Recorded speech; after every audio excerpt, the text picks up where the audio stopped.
سڵاو لە بینەرانی کەناڵی ئاسمانی پەیام خۆشحاڵم لە بەشی دووەمی بەرنامەی جێپەنجە لەگەڵ ئێوەی بەڕێز و خۆشەویست پێک گەشتینەوە ئەم گفتوگۆیەشمان درێژە پێدەری بەشی یەکەمی بەرنامەکەمان لەگەڵ شێخ سدیق شێخ مەحموود قادر کەرەمیە. خۆشحاڵم کاک شێخ لە بەشی دووەمی بەرنامە بەشی یەکەمی بەرنامەکەمان تەکمیلە بکەیت. دەستە خۆی زۆر سوازی خۆڕکەم لە بەشی یەکەمان لە کۆتایەکەیە باسی دروستکردنی ڕێکخراوی جەمعی فەلاحینمان کرد کە جەنابێت دروست کردەوە لە مەنتیقەی قەرەداغ و باسی دامەزرانی یەکەمت کرد لە ساڵ 1950 وانە بێژدا ئامەزریت. بەڵام دواتر تۆ شتێکی کە باسەکەی کە دێنەوە بەرەو ساڵانی 60ەکان سەرەتای 60ەکان ساڵی 1963 وابزانم باسی خۆتەکەی کە ماوەی 2 مانگ لە ماڵی شێخ لەتیفی شێخ مەحموودی ڕەحمەتیە خۆت شاردووەتەوە. لێ چی خۆت شاردبووە؟ لە حکوومەتی ئەو ساڵە کە انقلابەکە بەعس بوو لە قیادەی قووەی مەیدانی کەرکووکەوە ئێلقای قەبز بەگرتن یا بە کوشتن بۆ من و 6 کەسی کە دەرچوو بوو. ئەتر من کە هاتن بۆ گرتنمان گیراین وەکو گیراین من زوو ڕزگارم بوو، یعنی شێوەیەکی وانە بوو کە بن لەبەر چاوم ئەو کاتە لە ماڵی شێخ لەتیف خۆت شاردبووە؟ لە ماڵی شێخ لەتیف خۆم شاردبووە کە چوون بۆ لە ماڵی شێخ لەتیف لەوەی تر خۆم شاردەوە تاوەکو فترەیەکی زۆر 2 مانگ 3 مانگ زیاتر بوو لێ.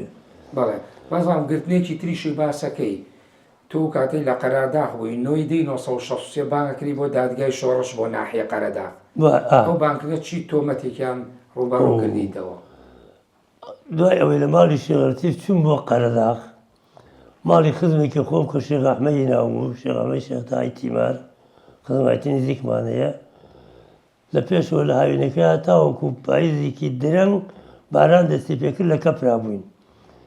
کەس نەما بۆ لە کەپرا ئیلا من نەبێت جێگەیەکم دەست نەکەوت لەو دێیە. ئەو ماڵی شێخ ئەحمەد خۆی کوڕەکەی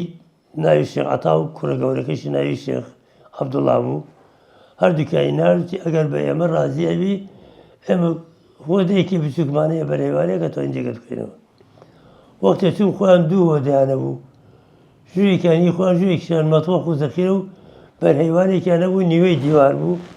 دەرگایەکی بچووکی لەوەی نابوو بێ کە دەرگای هەبێ. تدم باشە جێگەی ئێمە تێبێ. ئەو کاتە من خێزانەکەم و 2 منداڵەمە بوو، کوڕێک و کچێک. لەگەڵ ئەو دوانەوە چینە ئەوێتر بەتانی ما بە دەرگاکە ئەو شوێنەی بەتاڵە لەوە ماینەوە.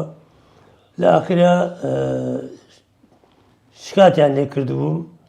شکاتەکەش 2 خزمی خۆم لەگەڵ خۆمە لەو ماڵا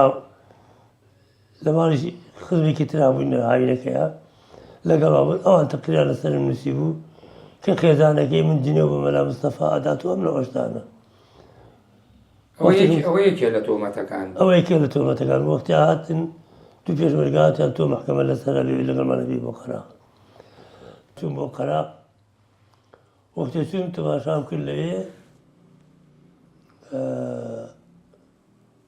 قاربرسی شاعیر کە تەلەبەی خۆم بوو لە سیاسەتە خۆم تەنزیمم کردووە لەگەڵ یەکێکی تریان باوکی کابرای شیرگەری ناو محەمەدی ناو بوو شتێکی وابزەم ئەو ڕێسی مەحکەمەکە بوو. بەڵام بەر لەوەی بچینە سەر مەحکەمەکە تۆمەتەکە بەس ئەوە بوو تۆ خێزانت هێرشی کرد بۆ سەر بارزانیا شتی تریش بوو؟ نە تۆمەتەکەیان وەکو وایان داوە قەڵەم گوایە مەقەڕێکم هەیە مەقەڕی حیزبی شیوعەیە لە گەرمیانەوە ئێن بۆ لای من و لە کوێستانەوە ئێن بۆ لای من تەوزیعانەکەم. ئەو ئیتیهامیان بۆ کردبووم 12 نوقتیان لەسەرم نووسیبوو. بەڵام ئیتیهامیش نەبووە، تۆ ئیشی بۆ شیوعی کردووە. ئیشی فەلاحینەتە بووە. هەر دابڕابووین لە تەنزیم دابڕابوون، بەڵام خەڵک جەماوەرت هەبوو لێ. ئاجەوارە هاتن یەکێک لەوانە سەعید ناکام بوو، خۆی خێزانەکەی هاتن بۆ لام بۆ. بەڵێ تەواوی کە فەرموو دادگایەک. ئەوەتەوە هەر ئەو 2 تۆمەتە بوو؟ هەر ئەو 2 تۆمەتەوە کە جێ و بە مەلا مستەفا ئەدا منداڵەکانم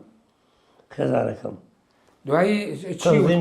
وەرزان قادر برسی دیفاعی لێ کردی لە مەحکەمەکە؟ بەڵێ قادر برسیش تەقریرەکەی دڕان و جنێویشی بۆ کەسەدا کە نووسیوێتی و لە دوای ئەوە وتی مام جەلال هاتۆتە ئێرە توێتی قاری کە ڕێژەیەکی کوردی تێ بۆم سەر بڕە، وتی بەخۆم بە سەر نابڕم دڵم نایە سەری بڕم. بەدەنگی بەس هاواری کردی بۆ ئەو مسەر نەبر وەڵی بۆ تۆی سەرەبرم مادەمە تەقریا لەسەر نووسیوە بابرن ئەموانی لای من نانەخۆی کەلەشەکەی بۆ سەر بم ببێ ئەوە ناخۆش خواردمە دوای تۆ ڕزگارێ بوو هات لەگەڵ تا بردیتەوە بەڵێ بردمیەوە بۆ ماڵی خۆیان ڕزگارت بوو لێ دوای ئەو بە گەڕامەوە تیمار چیتەوە بۆ دوای ئەوەی گەڕامەوە تیمار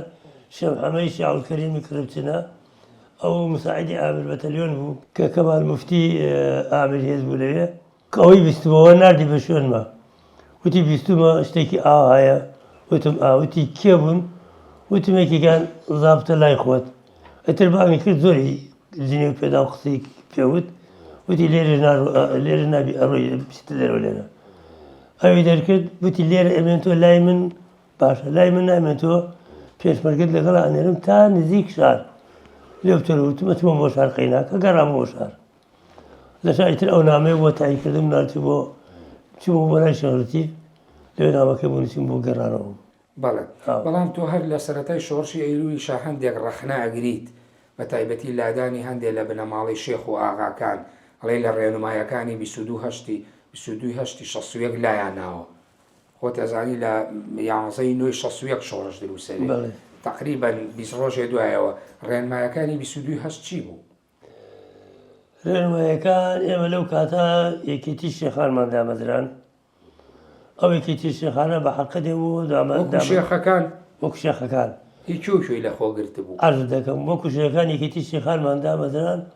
کۆبوونەوەی یەکەم لە ماڵی شارۆفیان گیرە و کردمان وتم کاکە ئەمە بە من ئە ناکرێ چاک وایە من پەیرۆ پرۆگرامێک بۆ ئەم شێکێتی شێخانەدا بنێم لەسەر ئەو پەیرۆ پرۆگرامە کولی یەکێکە بێ پابند بێن بە ئەو خاڵانەی کە لێرە داێنین ئەم یەکێتی شێخانە بۆچی مەبەستێکە وتم ئەم یەکێتی شێخانە ئەبێ خاڵەکان بنووسین بۆچی مەبەستێکە ئێمە ئەمانوێ شێخ هەموو خاوەنی یەک ڕئی بێ احترامی کەسایەتی و شێخایەتی و بنەماڵی خۆی بزانێ کێ بەسەر گەورەی خۆی ئەزانێ ئێمە لەژێر قیادەی کێیابین ئایا کەسێت تاگڕەو بێ یا هەر ئیشێکی وا بە جەماوەری بکرێ قەرار لەلای ئەو لوجنەوە دەرچێ یا کەسێ بارزوو قەرار دەرکا ئەمانەمان هەموو نووسی وەختی خۆی بابەتانی شێخ جەلالمان لەگەڵا بوو شێخ بابا ڕەسوولی هیچ پوشێنمان لەگەڵا بوو حەمە سوورمان لەگەڵا بوو کوڕی شێخ کەریمی سۆڵا ئێستا ماوە جەنابی ڕەنگەڵگویشی لێ بێ دوای ئەوانە ئەوانەمان دامەزان خەبەرمان دایە مەلامەسا کە ئێمە ئەم یەکێتیمان دامەزرانەوە پێشی شۆڕشی ئەیلول پێشی شۆڕ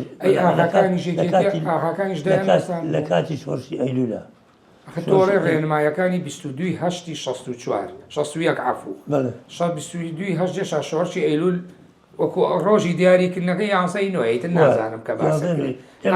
ئەوەش هەر هەبووە ئێمە دوای ئەوەی دوای شۆڕشی ئەیلول کە دەستی پێکرد پێکرد ئەی ئاغاکانیش یەکێتیان هەبوو یا هەرو یەکێتی ئێوە هی ئاغاکانیش بوو ئاغاکان داخلی ئێمە نەبوو ئەوەڵی لادانی شێخ و ئاغاکان جەنابەت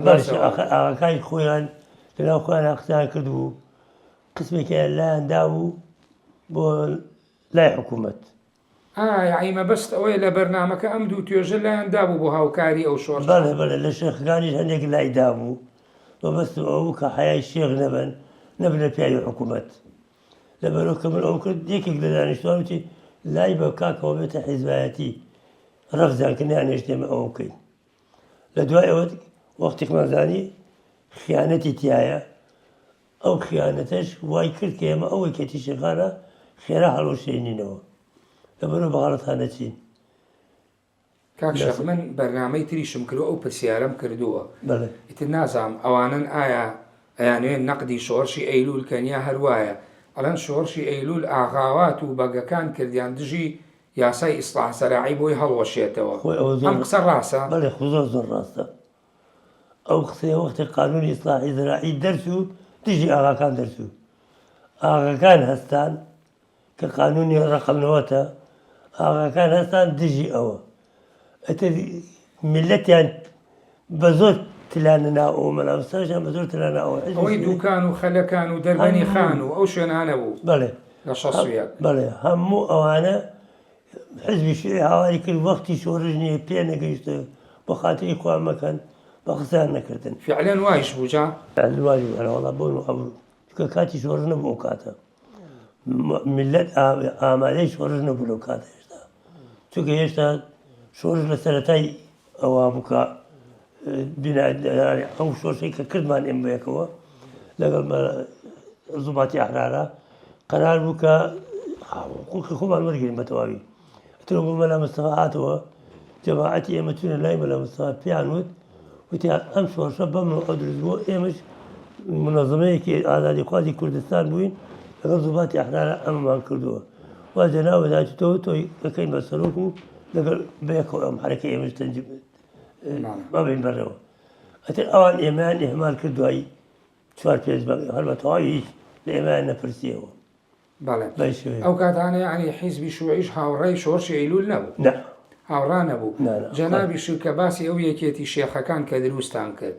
ئەوانیش بۆ خۆی هاوڕا نەبوون وەکو ئەسڵەکانیان نەک ئەوانیان کە لایەندا ئەوانش هاوڕا نەبوون لەگەڵ ئەو شۆڕشە شێخەکان زۆریان هاوڕا بوون هاوڕا بوون زۆریان مڵکیانە بوو زۆریان هاوڕا مەسەلەی مڵکایەتی بوو هاوڕا بوون یا چی بوو ئەوانەی کە مڵکیان نەبووە زۆر هاوڕا بوون ئەوانەی کە مڵکی زۆریان نەبووە بەری ساحیزراوەی کەوتی بێ حەزی نەکردووە ئەگەر ئاشکراشی بەڵێ آخر قسەکەی من لەسەرەوە یعنی ئەوەی کە خاوەنی مڵک بوو یاسای ئیسلاح زەراعی لێی سەندنەوە ئەوەی کە مڵکیشی بڵێن لەو کاتا گەر شۆڕشەکە بکرایە بۆ خۆی ئەگەڕانەوە بۆ مڵکەکانیان پشتیوانی بوو وانە بەڵام تۆ دوای چەند ماوەیەکی چەند ساڵی دوای ئەوە لە 6/5/64 وازێنی لە حیزبی شوعی یعنی لەگەڵ ئەوەی خۆت باست کرد بەڕێز لە کتێبەکە باسیەکەی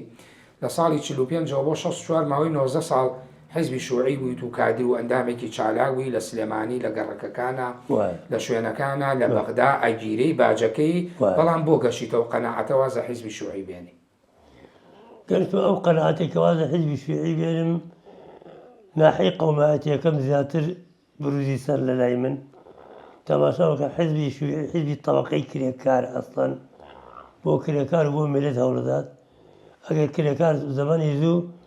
دیکتاتۆریەتی پرۆلیتاریا هەبوو ئەو دیکتاتۆریەتی پرۆلیتاریایە یاری کە نیزام بووە دیکتاتۆریەت ئیتیانی یەک جیهەت سوڵتەی بەدەستە باقی جیهەتەکانی تریە شەریحەکانی تری ناو کۆمەڵ ئەو دەسەڵاتیان نابێت لەگەڵ ئەم جیهەتی کە سوڵتەی بەدەستەوەیە کرێکار کە چوە سەر حکومێکی کرێکارانە ناکە ئەزام تۆڵی نەتەوەی مەبەستەوەی حیزبی شوعی ئومەمی بوون لەبەرەوە وازت لێنە زیاتر لەبەر ئەوەی کە قیادەی مەرکەزیانە بوو ئومەمی بوون جا باش لەوەکەی بیر و باوەڕەکانیان تێکەڵ بە بۆ جوازیەتی عەبدولسەلام عارف بووە بەڵێ ئەمانە کێشە بوون بۆ بەڵێ ئەو کتێبانەش کە عەبدولسەلام عارف خەریک بە حیزبی شوعی بچێتەوە ئەو کاتە من لە سیتەک بوو لەبەر ئەوانە هەڵیان زۆر تۆ لەسەر مەبادیئی فکری وازێت نەکاری ئیداری لەسەر مەبادیئی فکری و کە ئیستیقراری ناکرد لە بەردەنیشت بەڵێ ئەی دوای ئەوە تۆ ئەگەڕێیتەوە بۆ وەزیفەی مامۆستایەتی لە سیویەکی پێنجی وابزانم سیویەکی حوتی 65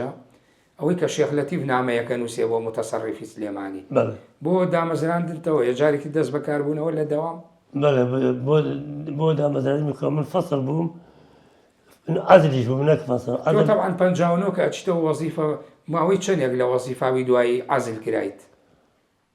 من ماوەی 3 ساڵ لە وەزیفا بوو ساڵێکیان محاضر بووم ساڵێکیان لە ئەحوا بووم 2 ساڵیشیان لە چوارتا بووم ماوەی محاضرەکەی حسابکەی 4 ساڵ ئەو کاتانە محەممەد ڕەشاد حەمدانی بوو وانە بوو لە سلێمانی ڕەشاد حەمدانی حافزی سلێمانی بوو کاتە بەڵێ شێخ لەتیف یعنی قسەی وەرەگیرە شێخ لەتیف ڕەفیقی بوو وابزان بەیەکەوە سجن بوون وەختی خۆی ڕەفیقی بوو کاغەزەکەی کە بۆ نووسی من کە کاغەزەکەم بۆ من ماچی کرد و نایە سەرسەری تەوقەیەکی گەرمی لەگەڵ بەرا کرد ئیتر خوێنەوە تەلەفۆنی بۆ مدیری ئەمن کرد لەسەر ئەو ئەساسەی کە بێت ئەم قزەیە حەلکا بۆ من کە من ئیعادەکاتەوە ئەوی کە سەیری کرد ئەمە عەزلە و پاشەوە 7 کەسیکەی لەگەڵایە 6 کەسیکەی لەگەڵایە ئەگەر ئەم بکەن ئەم بمن ئەم بەڵاکەین بچێتەوە سەر ئیش ڕەفیقەکانی ئەنە شێخ دیێک چۆن بۆتان کرد بۆ ئێمە جواب بکەن لەبەرەوە من درام بە محکەمە هەر عینی ڕۆژ حاکمەکەی ڕەفیقی خۆم بە فەریدون حاکم بوو ئیفرادی کردم بەڵام دوای 3 ڕۆژ مدیری ئەمن نردی بە شوێنمە وتی غەڵەتمان کردووە مديري أمن عبد الرزاق بو. مدير أمن خليل الحياني بو. خليل الحياني. خليل الحياني بو. بربسي لقي سليماني حزبي بعث عبد الرزاق بو خوش كزاي. بلى أو مكاتا. جا خليل الحياني نادي بشون ما ودي غلط ما كردو در كردنا كذا بوشي وتنبو وتي رفيق كان توني شخص صديق تانتون جاب كردو إلقاء قبضة كي وقلتنو كي هذا الموا بو أي جواب كان وتي شكاتم لي كان من إقامة خوم لبنا ورا شيء بتونا سجن دوا شو كور خوم إفراز دكين ورا بلا سنة بدكينو وتم باشا مولتم بدني هفتيك تكلا قال باوكم ما وانا قسم كنت عن ديارة ترسيتيانية برو شو خوم تسليم كنت بين شما بو يك شما هات ما درو درامو محكمة هر عين رو إفرادي كو قانوني فيشو حاكم فردون أمي إفرادي كو كدر كدو كوت معاملة لا تربية وبو محافظة وبو وزارة الداخلية تروسل شقتها وكو إعادة كلامه. بله. تو أو ماوي بيش أوشكا إعادة كرايتوا لقى الشيخ لطيف زورتي قلبي الشيخ لطيف الشيخ. زوريش. أي بارزاني تبيني هيج كاتك. خودی خود بارزاني تبيني وا. سؤال كلا لقى بارزاني دانشتم من. بيشي أو إعادة بيتو بدوام. بله بيش إعادة موجودة دو جاري هر وقتی ما مستعان بوم ثم لبست السن شوي ساعات دو زوتا ساعات سن لا يخوي داينام وتي وردان شتالي بمو. دواي وازينا كذا ولا حزب شيوعي. بله. تو أو كاتانا وقوتم لبيشكي برنامجش على لقى الحزب الشيوعي وي. بلام كتابك زيادة الزور أو بيوتي بيركنويان ناس عيش قومي بس رازاوا. لشيوعي شهر أو قومية تذهب بويا بشيكي وازدي أنا دواتريش بارزاني أبيني بونسك بونا ونبو لو ببي ببارتي. لا نيازي أمنا هو بس بعيش ذي كترو. بس نعريكي قومي صفم لما يشكي خوما يمو وتاوكم ما يشم هذا ما خوش من على كان يشم. ندورين بلاي على ما وكماني كاتنا بالمباسية بالمستكتر. بالك. بس كم اللي رأوا بو. باشا تو أوهم بيني شيخ لطيف أوهم مبادئ فكرية وكبر رأس فرمي شوار جار بارزاني بيني و. شوار جار كاك مسعودي شن بيني و. بالك شون دواي أوهم ولا هشتي عنصي شخص وشش بيل إعادة كي تو بتشتوى الدوام. يعني ترى أنا أمير ولا سياسة وشورش حسد كل وظيفة وبيشبي عدب كي. يعني بوشي بيرد كردو واصل للسياسة ديالنا خو سياسة أكري كسيكي سياسيش بيتو بلا عينيش بيت. بس هو سياستيك هبو كمن هر سياستيك بين شيوعي بم يا بارتي بم كاوساي كيتين بوا هر دكان هر ملاحقة كنا لنا الحكومة هو ميو كاتا خيزان بو إيش مدزنا كود مجبور محاولة إعادة كده بتوصل إيش بوش يعني خو. بله. تنابو. باشا تو باسي شاري سليمانية كيك أو كاتانا عبد الرزاق ليرة بو برسي لقي حزبي بعز ليرة. وش كزاي أحمد حسن بكر. بله. شون بو كابريان جانب وسليماني ناساو بأبو حاتم وانيا. با. شون أويان جانب وسليماني. شون جانب وأنا سليماني. حزبي بعز بله بوشي أويان هالبجار بو أوي بيشبيني تو ليقدانوي إيو بو بي وك سياسي لو كاتا. والله ليقدانوي إيو سياسة أوان إعزاني سليماني زور قرصة تعامل بأسي لقليا شوكو صدام خويتو سليماني شاركي زور قرصو قرانا أبو حاتم باني كرديت. بله. چی لێ پرسیت؟ أبو حاتم باني كردم حفة جاري بان كردوم لە سلێمانیە. لە سلێمانی بانگی کردم تعجب کرد من بانگەکە ئەو وتی ئێمە تۆ باش دەناسین ئەزانی کەیت کوڕێکی لە عایلەیەکی مستوای سەقافی چۆنە و مستوای بیرکردنەوە چۆنە چۆن ئیدارە چۆنە هەرچیەکە توێ لە نایکە لە مامۆستایەتی زیاتر بۆ وتم من علمم پێیە ئەمەوێ خزمەتی علم بکەم بەوەی کە ئەو تەلەبانە لە بەردەستی منە ئەخوێنن ئیستیفادەی وان بکەن کە ئینسانێکی ڕێکخراوێک ئەو زانە دەرچن یعنی من کادر دروست بکەم کادری علمی وڵاتی خۆم مەبەستەکەم ئەوەیە وتی حەزەکەین لەگەڵ ئێمە بیت وتم چۆن حەزەکەی لەگەڵ ئێوە بوو وتی ئیلتیزامت بە ئێمەوە هەبێ هەر تەئیدمان بکەی وتمەوە نییە التزام چی من التزامی حزباتی ناکەم قەرارەمە وەختی خۆی شیوعی بووم وازم لە شیوعیت هێناوە بە هەموو نوعێک وقال شم داور نتمه هيش حزبك تروى وتنا حذكم لقال إمامي ما أخذت جناب حذكي من ناتوان أمكم من تفرغ الكتب وخندن بيشتكي ومشغول الله قومي لكم لشتانا أتلا ما متانا زوري ود هرتني كيود أسودي شي لقلا دانشت بو خلقتي لقلا دانشت بو أنا من هالقبول من كنت وقتك تاو يشتري أنا بو دوايو تاو بو تياتواني برويت والحاصل هل لم بعد انا هذا بلا قال ما وازلين اهلين شو مكاني كثير لو خدمة تسكين حماية ودانين كبرتين وصفات ادريتي بوتي نايكتو انا وتم نايكم وتي حماية ودانين من حماية من نايو حماية من قلب من تيم تاوك حماية بيها ما مستحكم لا وقت ما ترضى لموتي فيزناكم وانا وتينا هذا بلا قال ما نبيتم والله الا قلت انا آخر جاري كتوم حمد فيروزي اللي دانشتو أسودي شي اللي دانشتو مديري تربية بله مدير محمد فيروز مدير عامي تربية شيء كلها أو حزبي هو حزبي عامي تربية طبعا حزبي هو وزير قيادي حزبي شيئين باسي بلينا لا والشهر في خارج دانشتو أجل بلا يديكم بلا جعفر هو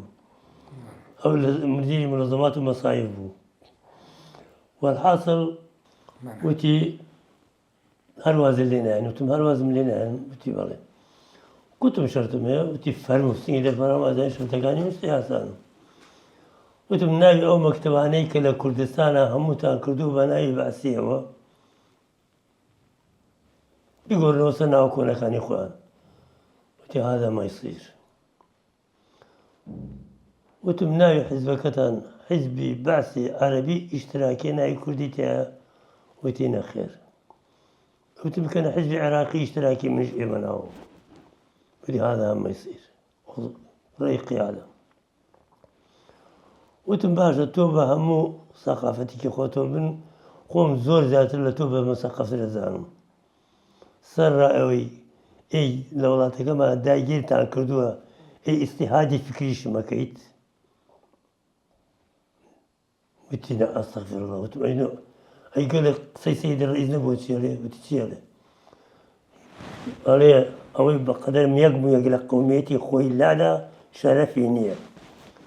تبقى ثقافة قلبي وخسرنا في تمن يعني من أخيتنا قلبي كوبي شرفهم أستغفر الله ديس بيقول أستغفر الله صعب أول شيء بيقول من بس موني وتما بس الشيء أو سيد الرئيس عليه أوي قوميتي خوي ده شرفيني أو تبتو من التزام بحزب حسوبكم من كردم منهج حزبك يتوه هيك بو كردتانية إلا قبل دانية تشيفي علينا ما من خيته قالوه وقت الزور فرشيبان بولو تي تاولي ولنا كمان زوري ولا بابتنا وتي بعد ما بدينا تحسبك وتم بعد ما توب من بعد ما قوم هو بله بەڵام تۆ دوای ئەوانە بوو یا پێشوو لە ساڵی 1969 هەر لە وەزارەتی پەروەردە ئەکری بەسەر پەرشتیاری مەنهەجەکان ئەمی بەسەر پەرشتیاری مەنهەج یعنی ئەو کاتانە بوو محەممەد پیرۆزیش بە حکمیەوە لە لای عەبدوڵڕەزاق بوو کە تۆ مامۆستایەکیش بوویت و ئەویش لەوێ مدیر عامی تەربیە بۆی وەک هەماهەنگی و قەنەعەت پێکردن لەوێ بوو یاخود هەر خۆی هەبوایە هەر لەو مەجلیسانە حزوریە نازانم بەمیوانی هاتوو بۆ لای یابانی کرد تۆی ناسی کە مۆزەفی ئەویشی من عەلاقەم زۆر لەگەڵ محەممەد پیرۆزام ناسی ئەو هیچی نەوت قسەی نەکرد پێ دەڵێ میستاکێ وتم من کولی ساڵە لە جاتی شکرێ سێ شکرم هەیە بۆ شەشی ابتدایی بۆ سێ متوەسطە بۆ شەشی عەدادیش هەستا سەرفی محەممەد پیرۆز وتی ئەشهەدو بالله ڕاستەکە لەم شارە باشترین مامۆستام ئەم شەخسەیە ئەجا ئەسوەد هەڵیدایە وتی ئەم شکرانە تۆ هیچی باقی لای ئێمە نییە ئەمە دڵسۆزیە خۆڵەن سەدام حوسێن خۆی قسەیەکی بۆڵێ هەموو عێراقیەکی دڵسۆز بۆ خۆی بەعسیە وارێ کات خۆی وای وتووە بەڵێ ئەجا ئەو کە وای وت من ئینفعال گرتمی وتم من سواسی تۆ بەلای من هیچ قیمەتێکی نییە بیکە یانێکی هیچ قیمەتێکی من جەنابە ناناسم ئیتر سوور بووەوەڵەوە هیچ قسەی نەکرد ئەجا وتم ڕوخسەتم هەیە بڕۆمی تر وتی ڕوخسەت هەیە لەگەڵ تا ئێمە خواڵتن نامەیە لە خوارد جەنابەت وتی نە بەس وعدمان بەرە چی حزبێک وتم حێڵدەم بە خۆم ماوە ناس ما يحس بكوبك ولا سر قوميتي يخون من ما بوش يدرس ولا ملتي يخون. بەڵێ بەڵام دوای ئەوەش دیسانەوە تۆ ئەڕۆیتەوە ئەبیتەوە بە ئەچیتەوە قوتابخانەکان دوایەوە مشریفی مەنهەجەکانی ئەچیتەوە ئەیوبیە ئەچیتەوە ڕووناکی چۆن بۆ ئاوان لە مشریفی مەنهەجەوە لەناو تەربیە وەکو وەزیفە کە لەو سەردەمەی حیزبی بەعسا دیسانەوە ئەچیتەوە بیتەوە بە مامۆستا خۆی کاک نازم تەنسیبی کردم وتی تۆم بەدڵ لە هەموو مامۆستاکانە وەرە تەنسیبی دەکەم بۆ 4 ساڵ بۆ مەنهەج و کتب وتم چی بڵێ من لە خزمەتان بۆ ساسێک بوو زیاتی هەموو مەنهەجەکان تۆ هەموو مەنهەجەکانیە هی ثانەوی و هی ئیبتیدائیش تقریبا هی ئیبتیدائیەکان زیاتر وڵە هی ئیبتیدائیەکان زیاتر ئەوەی هەبوو ساڵانە لوجان تشکیلە کرا بۆی مەنهەجەکان چ غەڵەتێکی تایە غەڵەتەکان ڕاست بکەن و بینێن بۆ وەزارەتی تعلیمی عالی بۆ وەزارەتی هێن مدیرێتی دراسی کوردی کە دکتۆر ئیحسان و عەبدوڵڵا شاڕی مدیر عامیان بوون ئەو کاتە عەبدوڵڵا شاڕی لە پێشەوە مدیر عام و دوای ئەوەی دکتۆر ئیحسان بوو ئەو منی دانا بۆ تەرجمەی کتێبەکان لەوێەوە بە متەرجمیش و بە لوغەویش بە هەردووکیان و پاشەوە سامیش منی کردووە مدیری مەنهەج و کتب اینجا من غەڵەتەکانی کتێبەکانم هەموو دەرەکردە دەرەوە لوجانیشم تشکیلە کرد مامۆستاکانیش کولی مامۆستای اختصاسەکەی خۆی چ غەڵەتێک لە کتێبەکانە هەیە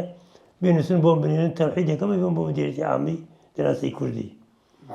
بێگومان ژیانی جەناب و دوو جۆر بووە جۆرێکی لەناو کاری سیاسی و جۆرێکی لەناو پرۆسەی پەروەردە بووی پەروەردە دەست پێەکەی دابڕێی دەست پێەکەیتەوە دابڕێیتەوە هەموو شێوک و خۆت لە کتێبەکە ئاماژە پێداوە لەسەر کۆمەڵە مەسائیل بۆ خۆت بە کەسێکی زۆر قەومی و نیشتیمان پەروەردانی لەبەرەوە چەند جار وەزیفەکەتە بوو دابڕاویتەوە و لات کردوتەوە بەلای سیاسەتە یەکێک لە ڕەخنەکان کە ئەیگری تۆ ئەو کاتانە شەرکە لە تربیە بووی باسی 69کەین بەڵام لە ئەخیرە لە بۆ شۆڕشی ئەیلوو ڕەخنەیەکری ئەڵی سیاسەتی کورد حەکیمانە نەبوو دووربین نەبوو کە دوورکەوتنەوە لە قاسم بۆچی ئەو ڕەخنەیە گریت وەڵڵاهی خۆیان هەردوو لایەن ئێتراف بە غەڵەتی خۆیانەکەن ئەلێ خۆ قەزەی کوردی ئەو کاتە لە زمانی مەلا موسا بەڕەحمەت بێت تەسەڕوفاتیان وەکو دەوڵەتێکی سەربەخۆوە کرد کاک مەسعودیش لە یەکێک لە کتێبەکانی خۆیان نووسیوێتی ئێمەش غەڵەتمان کردو بەو شێوەیە لەبەرەوە ئەو تەسەڕوفاتانە بەو شێوەیە زیاد لە سنووری ئەو دەسەڵاتی حکمی زاتیە بووە کە دراوە مەبەست بووە پێش ئەوە کە ئەڵی دوورکەوتنەوە لە قاسم ڕەخنەکە دەر ئەوەیە ڕەخنەکە دەبایە شۆڕشی ئەیلولیان هەڵمەگیرسانایە نەکرایە یا پشتیوانی بڵێن شێخ و ئاغا و هینەکانیان نەکرایە دوورخستنەوەکە قەومیەکان بوون قەومیەکان بوون ئیحاتەی دەوری عەبدولکەریم قاسمیاندا بوو لەگەڵ باسیەکان یانێژ دەنگی مەلا موسا بگاتە عەبدولکەریم قاسم بە تەواوی نانێژ ئەوەی نارەگانە لە بۆڵی حەکیمانە نەبوو دووربینانە نەبوو ئەگەر دووربینانە وە دەتحات سۆڤێتیش تەدەخولی کرد لەگەڵەوە هەر نەگەیشتن نەتیجە بەڵێ یەک بابەتی زۆر گرنگی تر هەتا ئێستا لەوانەیە لە میدیاکان باز نەکرابێ و جەنابتیت کە بازەوە ئەەکەی ئێوە 5 کەس بوون لیژنەیە کاتۆ دوای ئەوەی تر شۆڕشی ئەیلول خۆی سەلمان حیزبی بەعەز زانی ناچارە بێ گفتوگۆ بکات هات لیژنەی دروست کرد لیژنەی نار بۆ دهۆک بۆ هەولێر بۆ سلێمانی لیژنەکەش یەکیان بۆ عەبدولغەفار ساحیقا یەکیان غەفوری میرزا کەریمە یەکیان عوسمان فایقا ئەچن ئەوێ ئەوین و دێنە سلێمانی لەوێش بابەتێکی گرنگ سەر هەڵەیە کە جەنابەت باسیەکەیت وەکو پارێزەر محەممەد مستەفا لە نامەیەکشا بۆ خۆت بڵاوت کردوێتەوە ئێوە دائەنیشن و ئێوە ڕێگە بۆ حکوومەتی عێراقدانێن چۆن بێ ئاشتەوەی لەگەڵ کووردا بکات ئەو حیکایەتە چۆنە ئەوە کاتێک کە حکوومەتی عێراق کەوتە سەر ئەوەی کە چێکی کەم مابوو وەکو بیسترا بڵاو بووە 2 لە تۆپمان ماوە و پاشەوە حرەکەی کوردیش هێزی هەبوو ئەویش هەر تقریبن لاواز بوو بەو شێوەیە سڵح لە جێگەی خۆیان بکرێت لبرو حكومة العراق وفد كينار لعبد الغفار صايغ بو كعضو قيادي قطري قومي بو ولقال غفوري ميرزا كريم بالبو دووك لقال مسؤولي حزب بعثية لدووك استفتاحي كي كشتيان كردبو لناو خلقه بس خلقه كان يجوكو غفور بمنيود هل أو كسانة بون كفياي حكومة بون بكساني مستقل وروشنبيري أو شاروا كسيان نبينيو ما بس يعني دوهوك وهولير يا سليمان أنا جاري أو دوهوك هاتون انت هولير لهولير جو عينا عبد الغفار وغفوري ميرزا كريمو لقال مسؤولي بعثي هولير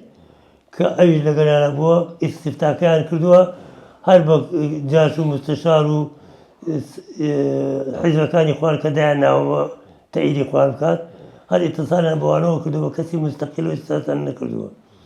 هاتنا سليمانيش ببوري لهولير ودوهوك هيك عن دسكوتبو هل هيك عندنا كوتو إلا الرأي جاشو مستشار كان وحزب كان إخوان النبي أي لسليمان كسي تر مستقل اتصالي فيونا كلاوات كاتنا سليماني دواي أوي كاتصال بجاشو مستشار أو أنا وكان جماعة جاشا كان مستشار كان لسليماني وغفوري ميرزا كريم عبد الغفار عليه وكم ملاحظة كم إما اتصال من بكسي دلسوزي أم ملتو مستقلة ونكردوا كمثقف وحالي لمسألة سياسية وقومي شون سوري حلكري باب زين إيو أمانة بصور دانين كتلقي حكومة عبديجي حكومة أواني خارج الخوم أنا هموي أواني لقال إيمانين ولقال أولاي خويا أنا ودانش تنشارك أنا بقى تنكسي كان لي البجيرين وكم مستقلين كمثقفن شاردان أما في ونديان في وكم زين رئوان تونا غفوري ميرزا كريم أم بينش كسار بجيري يكم كسان حمام مصطفى محامية بيت دوم أكريم عز النجيب بيت بن رحمة بن علي شان معون أيش المحامية بيت حمي بكر بالعيش بن رحمة بن معوة شيخ حسن إمام بالشيخ حسن الشيخ حيدين بن هذا حضرتي فيري قريت أنا مامي منا أيشر كون الشيعي بوقت خوي دانشتبو ودواء ومن اتصالنا بمنو كردوراتن أم بينش كسر أم بينش كذا من موتي أنا باشا غفوري ميرزا كريم شي أكل لقال أوانا بور حلقي وصل بون شاو صاحبون يعيبو أو هاتو حزب الشيوعي بو لقال كاملاشي بلين بعسيا كهاتون بويكا شارع سري قزي كوريا راس بيرابو غفوري ميرزا كريم وقت خوي شيوعي بو أتي كتشوتا بغانا دام أقام لوين بو كتشوتا بغا بو بعسي لو وزارتي روجنبيري وظيفة عن دعوتي ليوبو أتي كلقل بعسي أبو أو أنا لقل خويا هنا هو دو جاهر أم بينجي إيوشي كهالوشار هموتان كون الشيوعي بون هم ما كون شيوعي بوين چی تاکری و هیچ توانی تان چارەسەرتان دانا بۆ ئێمە چارەسەرمان دانا کە هاتن 27 مانگی سوباتی 1970 عەسرەکەی غەفوری میرزا کەریم هاتووە لای من وتی وەفدی یعنی 2 هەفتە پێش بەیان 11,000 بەڵێ پێش بەیانی 11,000 بەڵێ پێش بەیانی 11,000 ئەتر لە 27 سوباتە هاتن لای من وتی وەفدێک لە بەغاوە غەفوری هێنی ناوە عەبدولغەفار سایغی ناوە عەضوی قیادەی قوتری و هاتوو بۆ ئێرە لە دووە کۆپی هاتوون بۆ هەولێر و بۆ سلێمان شەی لێرەنیسەوە فترەیەکە لێرەن ئیتیصالمان بە کەسانەوە کردووە وتمان کێن وتی مستەشارەکان و ڕئیسی جاشەکان وتر ئەوانە لە بابەتە حیزبە کارتۆنیەکان وتی ئیتیصالمان بەوانەوە کردووە هەموو حەلەکانیان شەڕ ئیلا بە شەڕ کۆتایی پێ بێت وتی ئێوەمان هەڵبژاردووە بەندە من لەگەڵ شێخ حەسەن ئیمامم لەگەڵ غەفوری میرزا کەریم بڵێم لەگەڵ حەمەی مستەفای محامی لەگەڵ ئەکرەمی عیزەنەجیب و حەمەی بەکر مش پێوت تواشا کە ئێمە پێش هاتنی ئێوە نیو سەعاتێک پێش ئەوەدا بنیشین قسەی خۆمان بکەین بە یەک وتم دانیشتنەکە لە کەوتی لە ماڵی حەمەی مستەفا بێ لە پشتی حەدیقەکەوە لە عەقاری یعنی پشت لقی چوار بۆ کۆڵانەکەی پشتەوەی وتی لێ ئەبێت دانیشتنەکە سعات سێ ئێوتم باشە پێش سعات سێ ئەمە بەری سعات پێشەوە ئەچین دانیشتنی باش ئێمە کە چوین دەستمان کە دە قسەکردن و زمیسەکە کە ئەوێ دەستەکە بە هەجوکردنی حەرەکەی کوردی للشيخ محمود بيعيد بو ملا بو قاسم محمد بو ملا مصابو شوري بيشتر همو هجوم كانت السنة وجيني ودات وتدعي وقت السنة ويبزان إيم اقتراحات بانشي وتشينية وثم إيم قصي خوام كل بيك لبيش هموش تيكوا شيان بيبلين أما مصطفى وتي بس سيخال دابنين اسمه سيخال وتي كمان حصري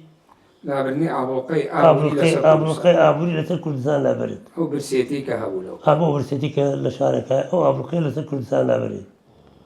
دوام هاتي جاش ومستشار هي هميان لقل أو حزب كارتوان يعني كتشكي حكومتي عم تسبوا دفاع كردن هميان تشكوا كردن هيشان تصلات النبي سيمشان حركة كردي حركة كي تتقرينية حركة كي سياسي قومي صرفة ملا مصطفى قيادية كا بس مفاوضة لقل ملا مصطفى كان أو حركة كردي لا إما هي تصلات هكماني أو عنك استفتاء لقلا كردن هم بيا خوتانا هيك أنا الترسية ونعرن هيك قصيب كان وري عندنا معنا أمانة أقصانا الإيما ورقد وتواي إيه بس ما باش هو أمانة لترسي خوتان نعرن هيك حقيقة يقولون أما حقيقة قضية كردية أجا تاني قضية كردية حالكن أبون أبتن لقل قائدي أو حركة مفاوضة كان أو شرع وثني إيمنا جا شكاني إيوجنا أو أننا كان بس بيشتر دواتر چی هم کنه خواهی هستیان چی بوده بيشتر في بعض سانسور ما لسني بمال كندو هذا واحد يشرف عندنا كيستان برامبر ناكين برا بالآخر هاوتي عبد الغفار أنا سيكي هالكيش هاوتي تاعي ساكي كس أمر إيه بإيمانوتو من أمر إيه وتبني أكم بدهوك وهوليش بدهوك وهولي شو أمر إيه وتبني أكم أي كم بتقرير مشو يعني إيه بمويدا بقيادة وتبان كي خبر ورقين كبا قصية معكن وتي لما هو سر خبر تانديني دواي دوروش خبر عندنا بهو عثمان فاي قولينا وتي بيروز باي تاندي كاين قيادة كي أو قبول كردو في الرقة خاب ولا يملا مصطفى يعني درسي بيكرت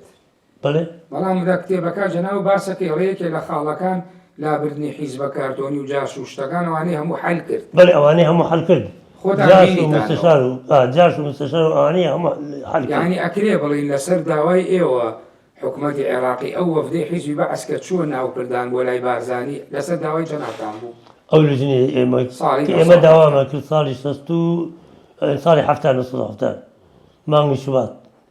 بەڵێ إما اقتراح ما كردو أو دوو إجراء هەفتە ثانية پێش یعنی بەیاننامەکە دەرچێ و بخوێنرێتەوە ئێوە ئەمەتان کردووە بله ئەکرێ بيان بڵین لەسەر داوا و تەڵەبی ئەم پێنج کەسە و سێ خاڵیان نووسیوە حکوومەتی عێراقی قەناعەتی بەوە کرد چووە لای بارزانی و گفتوگویان لەگەڵ کرد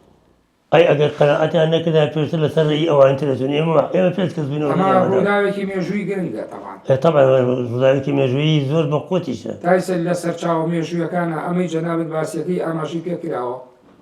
لهيش وينك أماجي فينا كراو تايستا یەکەم جارە لكتبي خوما لرجعنا مع المسلم وبرام كرتو منه ئەزانم بەڵام یەکەم جارە لە کەناڵی پەیام باسی أما يكم زال لكن على باسي كم من دواتر ینی هەنگاوەکان جێبەجێ کرا دا دو بلد جب ذكر أرسل خالكو شنو لا يملا مصاب يعني يعطي آذار درتو بەڵێ بابەتێکی گرنگی تر کە تۆ لە دوو کاتا ڕەخنا ئەگری هەم لە هیچ شەستەکان هەم هی دواتری هەفتاکان نەقدی حیزبی شوعیەکەی کاڵێ ئەبوایە یەکێتی کوردان و یەکێتی نیشتیمانی کوردیان تێک نەدایە و نەچوونایەتەوە لای حکوومەتی عێراقی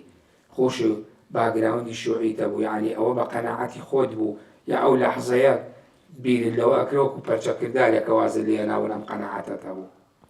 شنو حزب الشيوعي بلا حكومة بەڵێ هو غلطك تاريخي بو خيانة جو بالرأي من شو كان نابا حزب الشيوعي بش تفعل حزب بعث باني هشتي باني رقم هشتي حزب بعث إبادة الشيوعي بالعراق تا يستش حزب بعث كي سنة ما هو باني كده نكد بو فشيمان بنونا باني رقم هشتي يعني بەڵام خۆت و خۆش حتى الحزب الشيوعي داوي كد بيان يقدر كان يعني كد أي شلون تشوف هذا الحزب؟ بەڵام خۆشت باسیەکە ئایا سۆڤێت بۆ خۆی ڕۆڵی نەبوو لەم نزیکردنەوە و پەرتکردنا الاتحاد السوفيتي بەڵێ دورنيا ولات الاتحاد السوفيتي اتفاقي لقى حزب بعث هبو نا زختي لو نزیکردنەوەی بله زختی حزبی شیوعی کرد تایید حکومت باسی ئەوەکەی هەردوای بەیاننامە 11 ئازار سەرە وەزیرانی رووسیا بەڕێسیەکی کوسیزین بله کوسیزین هاتو سۆڤێتیە بۆ عێراق و ئەو ڕۆڵی ئەبێلەوە بله ڕۆڵی ئەبێ لە پەشیمان بنەوە لەو بەیانوشتانە پەشیمان نەبوونەوە بەڵام دوجار هەر بۆ خۆی پێشی هەشتاکان هەفتاوەش بۆ هەفتاوەنەوە هاتنەوە دیسانەوە پەشیمان بنەوە هاتەوە کەران بۆ ڕێزی وەتەنی ئەمنە تۆ ئەم جاریان تەییدی هەڵوێستەکەیانت کرد من تاییدم کرد هاتەوە سەر ڕێگەی ڕاستەبەیان بەڵێ بابەتێک کە وتم لەوانەیە لە ژیانی بەڕێستا زۆر بووە بابەتی سیاسی و بابەتی پەروەردەی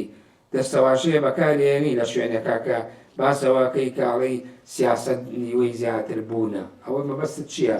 وەسفی سیاسیەکە یانی ئەڵەی یعنی سیاست بۆ خۆی وجودی ئینسانینە ناونیشانێکی کتێبەکەت بەشێکی وەسفی سیاسەتە تۆ خۆت پێناسەکەت چییە؟ بۆکە نیوەی ژیان ئینسانە بەڵێ هەر مرۆڤێک لە ژیانە شێوە ژیانە ئامەکەی بەگشتی کە ئیدری هەوڵدانە بۆ ناپایکردنی ژیان مسۆگەرکردنی ژیانی خۆی بەڵام ڕێگەی سیاسی بۆ دانانی دەستورێک بۆ پاراستنی ئەو حقوقانە کە لە وڵاتێکا بێ دەستوری تیاابێ ئەبێ هەوڵ بدا بزانێ ئەو مافانەی کە لەسەر حکوومەت هەیەی چییە ئەوش لە ڕێگەی سیاستەوە نەبێ ئینسان تێی ناگە ئینسانێکە سیاسی نەبێ لەو شتانە تێگا نەخێر جەنابەت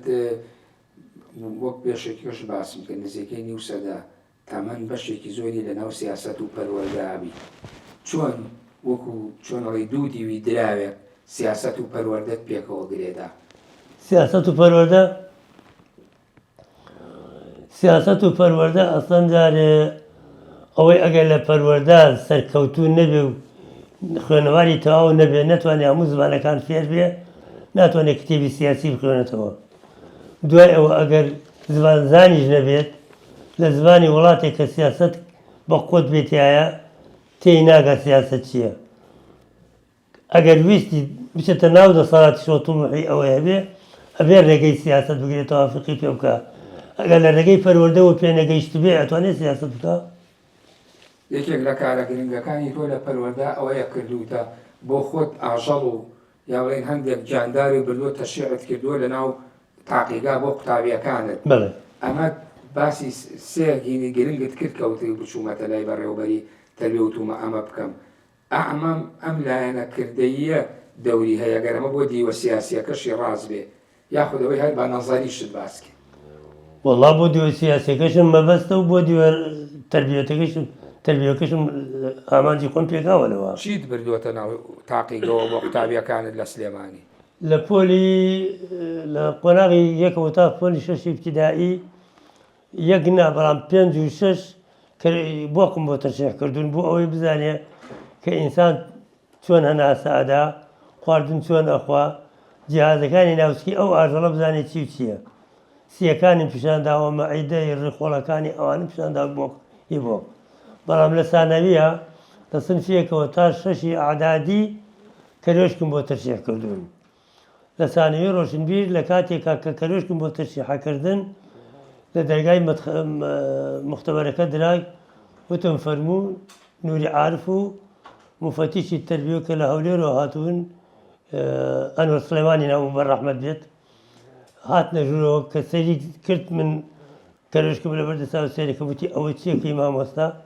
وتم وەڵی کەرێشکم بۆ تەرشێحکردوون جیهازەکانیان پیشاندەم یەکەمێکەکە بزوندێتی وتی یارمەتی هەیە من وەکو تەلەبەکان بێم سەیری کەم وتم فەرمووەرە نزیک خۆمەوە ئەو لە تەلەبەکان زیاتر لێم نزیک بۆ ئەی پرسی کۆندامی هەناسە و کۆندامی هەرز و کۆندامی زاوزێ و کۆندامی میزەڕۆ و ئەمانە و ئینجا وەزیفەی جگەر و وەزیفەی گورچی لە گورچی لەم بۆ شەڕکردن حەوزی گورچی لە و حالیبی گورچی بۆری میزەڕۆ کە هێتە ناو میزڵانەوە لەگەڵ میزڵانە یەکەیەکە هەموو پیشانداون بە زیندوێتی مەبەستم ئەوە بۆ کە هیوایەتێکیان هەبێ بەرەو دکتۆری هەنگاو بنم چووکە پێویستمان لەو کاتا بە دکتۆر زۆر بووە وڵاتی ئێمە نەخۆشی زۆری تێ بڵاو بۆ دکتۆرمان کەم بوو ئێستا الحەمدوللا دکتۆر زۆرە باش بۆ ئەوژبووینیش کە ئێستا لەوانەیە کە ئەم دەنگە بڵاو بێتۆ لایەنە ئەبێستی کە ملباسی کەژ تەشریحەکان بۆیان بیانە کەوتە هەمویان کە ئەشم بینی یەکتەرێ کەرشکەکانمان لەبیرە بۆ ترشە کردوینە هەموو لەو کاتانە لەبەرسمەوەیەکە ئەو کەرشکە ترشیان کردوم بەبەسمەوەی هیوایەتیان بێ ببن بە دکتۆر. دەست خۆش بابەتێکی کە باسەکەی یەڕی تۆ وەبزانام 1 کیلۆی 84 بە بەڕێوەبەری قوتابخانەی ڕووناکی لە سلێمانی دوو مەبەست باسەکەی یەکیان زۆر سەرەکی هەڵی بۆ پاکردنەوەی ئەو پیس و پۆخڵ و بەدڕەوشتی کە هەبوو لە ناو پەروەردە و بێڕێزی بەرامبەر بە مامۆسا لەو کاتانەدا لە 84 چی بوو؟ مدیر عامی تەربیە ئەو کاتە خەدر شەوکەت بوو بەڕەحمەت بێت وتی ئەتکەم بە مدیر وتم من مدیری ناکەم مفتشەکان هەمویان دانیشتوتی چۆن مدیری هەموو خواستاکەین ببین بێت وتم کاکە منم دیفاع لە خۆم ئەەکەم من مادەم پێیە نامێ ئەوەی کە پێمە نەیگەێنم بە تەلەبە بێن بە مدیر هیچ ناڵێمەوە بە تەلەبە کتاب ناو کتاب کۆکە منەوە مناوێت و پاشەوە زەمانێکی تۆ من نەکەی بە مدیر ئەوێ جەنابەت کە بانگەمەکەی جنێو بە تەلەبەکانی بە مامۆستەکانی دەبنی نەقلیکەم بۆ مامۆستەکانەوە ناکەم وتی نەهەنە بێتی وتم وەڵڵاهی نایکەم تێ شەرتم بۆ مدیردانا دوو شەرتم بۆ دانا یەکەیمان ئەو شەرتم بۆ دانا هیچ مامۆستایەک نەنێتە سەر مامۆستەکانی من کە تەکلیفیان لێ بکەی ببن بە حیزبی کەسەوە بزن بۆ نەنێری ببن بە باسی وتی زۆر قورسە شەرتەکەت تو کەیفی خۆتە هەموو مامۆستای کاتێتە سەر ساوی لە دەگەکەی بزانەکەی یەخەی ئەگرن یەخەی ئەگرن بە باسی وتم منەوە قۆڵ ناکەم دووەم وتم پەروەردە وەزعی ئەخلاقی خۆش نییە دەستێکی پیا بێنە بزانە خۆ دەزانی چیەڵێ من شتی زۆر خراپ لە پەروەردار و ئەدایستا ڕووی داوە ئەوانە چارە بکە یەکێکی کردبوو ینی ئیجراعاتی بەرامبەرێکی لەوە کەزانە کردبوو تەماشای کردبوو خستیانەوە جێگەی خۆی تەلەفۆنی بۆ کردم وتی بەدەست من نییە بەدەست محافزە هەمووی ترمیش لەوە بێدەنگ بوو وتم لە 1 ساڵ زیاتر مدیری ناکەم دوای 1 ساڵەکەت وازم لە مدیری هێنا لە دوای ئەوە هیچت پێ کرا هیچت کرد لەو ماوە لە ماوەتر ئەو کە محافزێکی پێ نەکرێت تر منیشی پێ ناکرێ بابەتە بەس کە هاتووە لام دوای ئەو بۆ مەکتەبەکە تەلەبەکانمان ئێزن داوتر لەگەڵ مامۆستەکانە کۆبووینەوە وتی مامۆستا شێخ سدیق چۆنە لاتە 34 مامۆستامان بۆ ژن و پیاو وتی هەموو بە یەک دەوتێ مامۆستا شێخ سدیق پێمان بڵێ بچن لەو سەربانە خۆتان فرەدە نەخوارەوە ئێمە ناڵێن بوو دەچووکە زۆر ڕەفیق بووین قسەیەکی وتی هەتی سەحری لێ کردوون سەحرم لێ نەکردون بەس ئەوانە پێوتون کە بەبێ مشکلە یێن بۆ مەکتەب ئەوێستام لە بەردەگە ئەوەی چارەی گرت وە مشکلێ وە بڕوودەوە مشکلەکەت هەڵکەوتات بۆ مەکتەب من خۆم دەرتەکە مامۆستا بە کورتی بەڵام بە بڕای تو ئەوەی ئێستش زۆر جار ئەکرێیان وێ مدیرەکان یا جێگیرەکانیان لە مەکتەبەکانە حیزبی بن و سەر بە حیزبێکی سیاسی بن ئەمە بۆ خۆی هەڵەنیە هەم لە هەولێرەم لە سلێمانیم لە شارەکانی تر پیاداکرێتەوەکو پەروەردەکاریا مامۆسایەکی دێرین کە لە 70 ساڵ بەر لە ئێستا دامەزراویت و لە ناو شاری سێمایی چەندی قوتابخانەت بینیوە ئەمە هەڵە نییە زۆر هەڵەیە چووکە کتێبێکم داناوە لەسەر پرۆسەی پەروەردە و فێرکردن لە کوردستانە بەرەوکۆ ئێستا هەرچی مدیری مەکتەب و معاونی مەکتەبەیە چی لێرە و چی لە هەولێر و چی لە سلێمان چی لە هەڵەبجەش هەر هەمووی بەعسینن حیزبین یا پارتیە یەکێتیە نەکردووە کتێبەکە بەر چاپ نەکردو بەس ڕقەمی وەرگرتو بۆ چاپکردن وەزارەتی تەربیەت بۆم چاپەکە ئەوانە بە تەواوی دیاریم کردووە مامۆستا نابێ عەلاقەی بە هیچ حیزبێکەوە بێ تەفەڕق بکە هەرچی کتێبێک قانزات بە زانیاری زیاترەکە بۆ ئەوەی کە دەرسی باش بێتەوە بۆ تەلەبەکانی جگە لە کتێبی مەکتەبەکەی خوێنێ علم النەفس و ئەوانە و لەگەڵ مادەکانی ترە هەوڵ بدە خۆی زیاتر ینی سەقافەتی خۆی زیاتر بکە بۆی زیاتر معلوماتیان پێ بڵێ بە تەلەبەکانی بۆی کادری باش پێ بگەین ئەگەر معلوماتی باش دەبێ مامۆستا ئەوێستا لە سەفاهیچی پێ نییە بەڕێنسە تەرۆکو چۆن لە بواری سیاسەت و پەروەردا کارت کرد دواتر ئەبینی لەم چەند ساڵی ئەخیرا ماوەی چەند مانگێک بەرپرسی ڕێکخراوێک بووی لە شارە زوور ئایا توانی و ئەم ڕێکخراوێک بوو وابزانام ڕێکخراوی هادی ئەڵمانی بوو توانیت هەروەکو چۆن لە سیاسەت و پەروەردا سەرکەوتوبی لەمیشا خزمەت بکەی لە بواری ئاوەدانکردنەوە بە کورتی وەڵام بیتەوە ماوەی بەرنامەکەم کەمیمەوە. زۆر سپاس دەکەم بۆ پرسیارە. من لە مانگی لە سیوێکی 6ەوە تاین کران بە ئەدڤایزەری منەزەمەی هادی ئەڵمانی وەکو مدیری قسمی ئیداری بۆ ئاوادانکردنەوەی ئەو دێ 21 دێ. منهەجەکەی من کە دەستم پێکرد بە ئیشکردن تەقسیمم کرد بە 5 خۆناغەوە بۆ ئاوادانکردنەوە. ئەوەی هاتۆتەوە خانووی کردووە تا چی نوقسانە بۆی بکەم، ئەوەی کە یێتەوە خانووی بۆ نەکرا خانووی بۆ بکەم، ئەوەی ژنی هێنا و ئەعلامی هەیەی مەحکەمە خانوو بۆ ئەویش بکەم، ئەوەی دەستگیراندارە و ئەعلامی هەیە و ژنەی گواستەوە خانووی بۆ بکەم، ئەمێتەوە سەر زگرتەکان ئەگەر پارەمایە بۆ ئەویشی بکەم. زیاتر لەو 21 دێ زیاتر لە 780 ماڵ زیاتر خانومان بۆ کردو، مزگەوت و مەکتەب و پرۆژەی ئاو و هەلە بابەتانە هەرچی نوقسانی هەبووە هەموویم بە تەواوی بۆ کردوون بەبێ ئەوەی کە یەکی 25,000 دیان بۆ دانراوە هی ئەو کاتە هەموو بە یەکسانی هەموو بۆ جێبەجێکردن ئەوەی کە ئایدی من بوو بێ. بەڵام ئەوانی تر بە تەواوی وێران نەکردووە. ئێستا ناوی من لەناو مەجموعە بەیانەوتم بۆ خۆ تەشیان ناکەی بۆ ئەندام پەرلەمانی، وتم ئەندام پەرلەمانی ناکەم کاکە. ئەمەش وەکو بواری پەروەردەکە سەیرت کرد. ئەمەش ئەو ئیشەی لێ کردووە بە قەدەر مەسایەکی بەعزمون بووی. بەڵێ پێش ئەوەی پێم وتون ئەوەی لە پەروەردە کردووە 31 ساڵ مقابل بەو 6 مانگە خزمەتی ئەو فەقیر وەردار لێ خەماوە و ئەنفالکراوەم کردووە. زۆر وجدانم ئاسوودەیە لەوە. بەڵێ سپاس بۆ مامۆستا و کەسایەتی سیاسی شێخ سەدیق شێخ مەحموود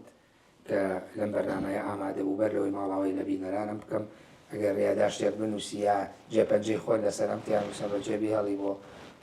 بەرنامەی جێپەنجە. بەڵێ بینەرانی بەڕێز و خۆشەویست بم شێوەی هاتمە کۆتایی بە شیلۆمی بەرنامەی جێپەنجە لەگەڵ مامۆستا شێخ سەدیق شێخ مەحموود قادر کەرەمی سوپاسیەکەم و سوپاس بۆ ئێوەش کە تاوەکو ئێستا بە دیار بەرنامەکەمانەوە بوون.